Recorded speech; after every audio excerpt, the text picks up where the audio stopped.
Hai, nagaan isiniif haa baay'atu kabajamtoota fi jaalatamtoota hordoftoota koo akkam jirtu nagaa keessanii nagaa guutuu nagaa irraa afaan qaba isin sakaa nagaa guutuu nagaa irraa afaa qabdan waaqayyoon biraa abdiidhaan qaba waaqayyo isa guyyoota irratti guyyoota naannoo dabalee guyyaa irraa carraa kana nuulaatiif galanni guddaan haa ta'u yarras gaa viidiyoo biraatiin walitti deebinee jirra viidiyoon arrattiin walitti deebine kunis wanta nan yeroo muraasa keessatti jijjiirama guddaa irraa argadhee anaan na fayyadee dhugaa dubbachuuf jechuudha yeroo gabaabaa keessatti faayidaa guddaa irraa argadhe tokkotu jira inni isaas immoo maaliif ani isin gara keessan fi isiniif sheer hin goone jedhee yaadatan dhufe innis maalidha yoo jettanii dibata rifeensa keenya dibannuudha egaa akkuma beektaa akkuma hundi keessan beektanii bishaan biyya kanaa soo amala soo guddaa waan qabuu fi rifeensi keenya hin miidhaa hin caccabsaa hin bubuqisaa hin jajjabeessaa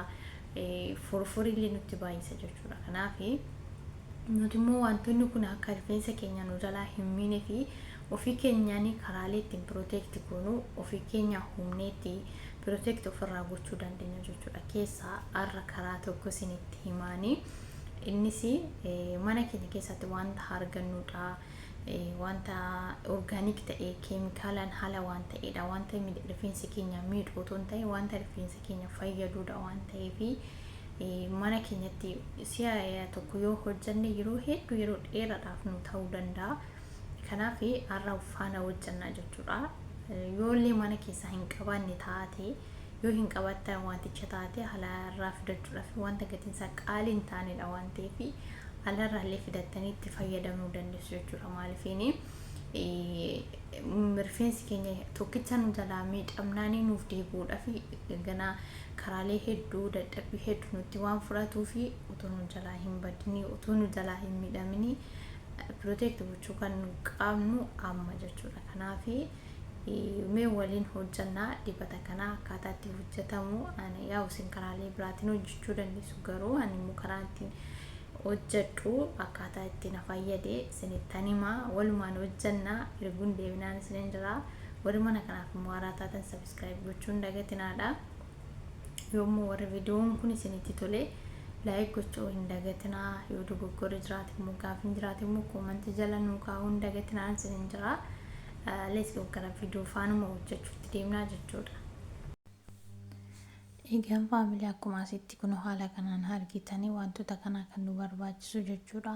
Innis abasuuda gurraachaa akkasumas wanti kun ingilifaan kardamuun jedhama afaan keenyaan garuu hin beeku qurfudiin jira roosmariin jira qarafaan jira erfee yookiin sinamooniin jennuun jechuudha akkasuma immoo waraa wayii jedhama garuu har'a bifaanii nyaata keessa araboonni kan godhatanii jechuudha isaa kana afaan biraatiin illee maqaa isaan beeku isaan kun jiru akkasumallee olive oiliin jira kanola coconut oiliin jira jechuudha wantoota kana walitti dabalannaa jechuudha birdistiitti ibiddarra godhannu qopheeffannee wantoota kana hunduma isaa walitti dabalannaa jechuudha isaan dura gaazii keenya hin bannaani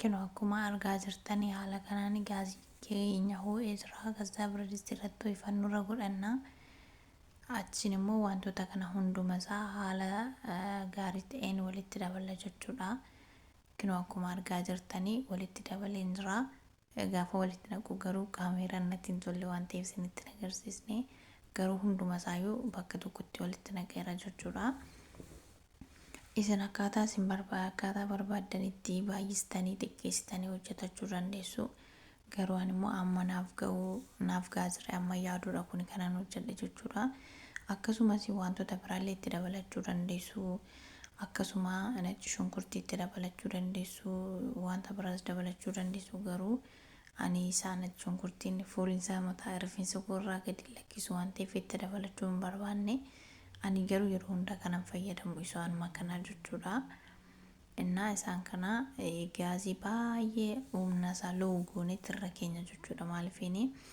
yoo humna isaa walitti kaasne istooficha humna isaa yoo walitti kaasne otoo waliin fudhatanii vaayitaaminoonni wal keessa jiran kun hundi isaanii otoo waliin fudhatiin nu jalaa gubata jechuudha kanaaf gaazii baay'ee humna isaa gadi xiqqeessinee irra goonee itti bannee teenyaa jechuudha. Baay'ee irra tursiisuu hin qabnu. Baay'ee yoo irra tursiifne vaayitaaminoonni keessa jiran nu jalaa keessaa gubatu waan ta'eef xiqqoo ishee hoo'ee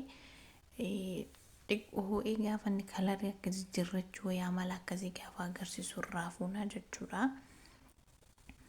Amma giroo asuma irratti ilaalaa jirra.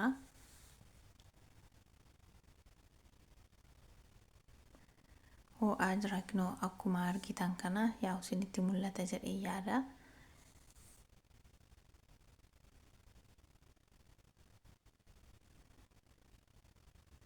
Isaan dura jechuudha garuu wantoota kana hunda ani garuu xiqqoosaa daakira jechuudha. Maaliifini fakkeenyaaf vaayitaaminiin keessa jiru akka zayiticha faana wal qabatuu fi ani bileendaritti naqeetiin xiqqoo isheen nan daake jechuudha. Isinitti agarsiisne yeroo daakuu garuu qurfuudis daakiraa wantoota asirratti argitan hunduma isaa jechuudha. Gaafa daaknu vaayitaaminoonni keessa jiranii zayiticha kana faana wal fudhataniif nu gargaara.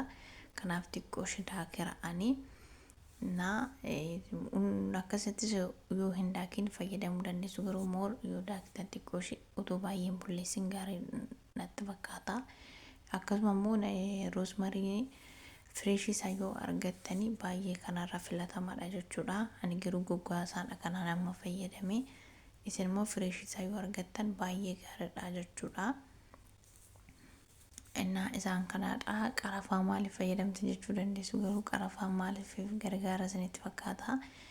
Foolii isaa akka foolii ajaan kennine wayitiif hin gargaara jechuudha. Gaafa fakkeenyaaf asirraa gaafa baasne qodaa xaarmuzii ta'etti nadhaa jechuudha. Maaliifin qodaa fakkeenya laastikiitti yoo nadhee humni isaa keessaa nu jalaa hir'ata jechuudha. Garuu gaafa qodaa xaarmuzii wayitti naqnee baay'ee kan afuurri qilleensa hin galchinetti nadhee gadaannee guyyoota muraasaaf ol keenya jechuudha. Shaffannee akka ittiin qorrine waan isiniin agarsiisa. Akkasitti shaffannee ol keenya gaafa ol keenya achi gaafa fuunu wantoonni hundi isaanii iyyuu wal nyaatanii bareedu jechuudha. Kanaaf hin barbaachisa jechuudha. Qodaan akka xaarmuzii kan nu barbaachisuuf kanaadha fi isa walumaan itti deemna in ilaalla. Ammaaf kinoo asumarra ibiddumarra jira. Ibidda baay'ee lakkoofsa tokkorra godheen irra kaa'ee yoona lakkoofsa lamatti yookiin sadii irratti ol sissee na jalaa gubata waan ta'eef akkaataa kanaadhanii mana keenya keessatti rifeensa keenya kunuunfachuu dandeenya jechuudha. Amma kinoo irraa fuudheera. Achiin qodaa izeezii kana xaarmuziidha kuni. Qadaan isaallee baay'ee jabeessee qabaanii qilleensa hin galchu jechuudha. Kanaaf qodaa kanatti naqa jechuudha. Isin qodaa biraattis naqachuu dandeessu garuu kan qilleensa hin galchine ta'uu qaba. Yoo ta'e qilleensa galchillee jira ani peestaalan qadaaduu ni isin barbaachisa jechuudha. Maaliifini qilleensa argachuu akka hin qabnetti jechuudha. Bifa kanaatiin mana keenya keessatti hojjannee rifeensa keenyaa fi fayyummaa rifeensa keenyaa eeggachuu hin dandeenya. Harka keenyaan gaafa hojjannu immoo orgaanikiidha. Keemikaalarraa bilisa ta'a waan ta'eef yeroo gabaabaa keessatti jijjiirama guddaa rifeensa keenyaa fiduu danda'a jechuudha.